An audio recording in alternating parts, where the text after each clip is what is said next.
Leo tutakwenda kuona ni ipi nguvu ya kujitambua, self awareness.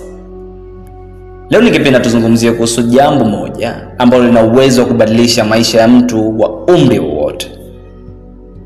Jambo ambalo halihitaji pesa, halihitaji cheo wala elimu kubwa, lakini linagusa kila uamuzi, kila mahusiano na kila ndoto tunayoifuatilia. Katika tafiti nyingi za saikolojia ya tabia, watafiti wamegundua kuwa watu wanaojitambua wana uwezo mkubwa wa kufikiri kwa kina, kupunguza makosa ya kurudia na kuchukua hatua zinazofaa kwa wakati sahihi. Plato alishawahi kusema, kujijua mwenyewe ndani ndio mwanzo wa hekima. Lakini katika karne sasa tunayo data ya kisayansi inayothibitisha maneno hayo.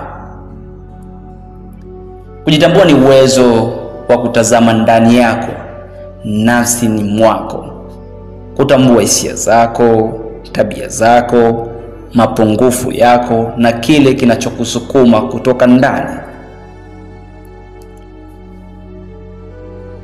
Hebu tuone sababu ambazo kwa nini watu wengi hawajitambui.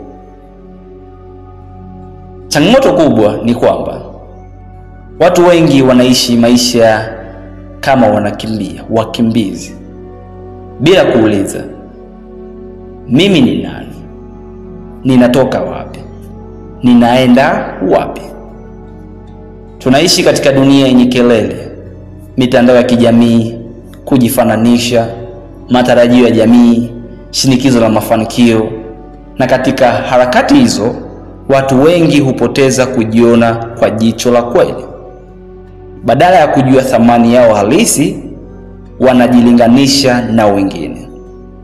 Badala ya kujua uwezo wao, wanajaribu kufanana na dunia. Nikwambie, na pale mtu anapopoteza kujitambua, hupoteza pia mwelekeo wa maisha yote. Hebu tuone, nikupe ishara ya mtu ambaye mtu huyu ni mtu ambaye hajitambui. Tafiti zinaonyesha kwamba ukiona mtu anabadilika kulingana na watu wanamzunguka, au hawezi kusema hapana kwa mambo yanayomuumiza, au anaishi